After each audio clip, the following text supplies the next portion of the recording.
I was shocked ಸಾಹಿತ್ಯ, I was shocked.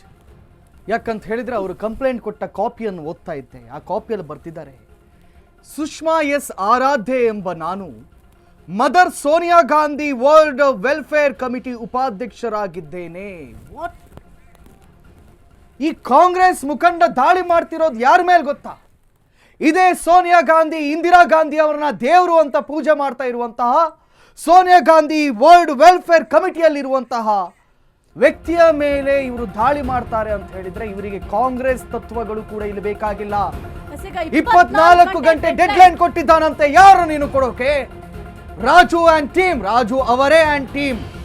24 ಗಂಟೆಯಲ್ಲಿ ಮನೆ ಬಿಟ್ಟು ಹೋಗದಿದ್ರೆ ನಿನ್ನ ಹೆಂಡತಿನ ರೇಪ್ ಮಾಡ್ತೀನಿ, ಮಗನನ್ನ ಕಿಡ್ನಾಪ್ ಮಾಡ್ತೀನಿ, ಹೀಗಾದ್ರೆ ನಾವು ಬದುಕೋದಾದ್ರೂ ಹೇಗೆ ಸರ್ ಅಂತ ಅಮಿತಾಬ್ ಹೇಳ್ತಾ ಇದ್ದಾನೆ. ಪೊಲೀಸರ ಮೂಲಕ ನಮಗೆ ಸೂಕ್ತ ಭದ್ರತೆಯನ್ನು ಕೊಡಿ ಅಂತ ಹೋದ್ರೆ SP ಹತ್ರವೂ ಕೂಡ ನ್ಯಾಯ ಸಿಗ್ತಾ ಇರುವಂತೆ.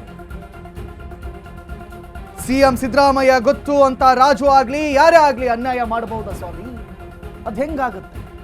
ಹೆಬ್ಬ್ಯಾ ಗ್ರಾಮದ ಅಮಿತಾಬ್ ಕುಟುಂಬಕ್ಕೆ ನ್ಯಾಯ ಕೊಡಿಸಿ ಅಂತ CM ಸಿದ್ದರಾಮಯ್ಯರವರ ಬಳಿ ಕೂಡ ಮನವಿ ಮಾಡ್ಕೊಳ್ತಾ ಇದ್ದಾರೆ. ನಿಮ್ಮ ಹೆಸರು, ನಿಮ್ಮ ಮಗನ ಹೆಸರು ಎಲ್ಲದನ್ನ ಕೂಡ ತೆಗೆದು ಹಾಕ್ತೀನಿ. ನೊಂದ ಕುಟುಂಬ ಆಶಾವೇಗ ಟೀಮ್ ಮುಂದೆ ಕೈ ಮುಗಿದು ನ್ಯಾಯವನ್ನ ಕೇಳ್ತಾ ಇದ್ದೆ. ಖಂಡಿತವಾಗಿಯೂ ನಿಮಗೆ ಅಭಯವನ್ನ ನಾವು ನೀಡ್ತೀವಿ. ಇದುವರೆಗೆ ನೊಂದವರ ಪರವಾಗಿ ಯಾವ ರೀತಿಯಲ್ಲಿ ಸತ್ಯಾನ್ವೇಷಣೆಯನ್ನ ಮಾಡಿದ್ದೇವೋ ಅದೇ ರೀತಿಯಲ್ಲಿ ನಿಮ್ಮ ವಿಚಾರದಲ್ಲೂ ಮಾಡ್ತೀವಿ. ಅಮಿತಾಬ್ ಕುಟುಂಬ ವೆಲ್ ಎಜುಕೇಟೆಡ್ ಕುಟುಂಬ, ವೆಲ್ ಸೆಟಲ್ಡ್ ಕುಟುಂಬ.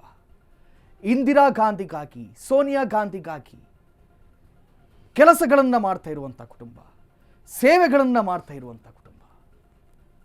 ಈ ಕುಟುಂಬದ ಮೇಲೆ ಕಾಂಗ್ರೆಸ್ ಮುಖಂಡನೋರ್ವ ದಾಳಿಯನ್ನ ಮಾಡ್ತಾನೆ, ಅದು ಕೂಡ ಒಂದು ಹೆಣ್ಣಿನ ಮೇಲೆ ರೇಪ್ ಮಾಡ್ತೀನಿ ಅಂತ ಹೇಳ್ತಾನೆ ಅಂತ ಹೇಳಿದ್ರೆ ಇಂಥ ತುಚ್ಛ ನಡೆಯನ್ನ ಖಂಡಿಸದೆ ಇನ್ನೇನು ಮಾಡಬೇಕು ನಾವು?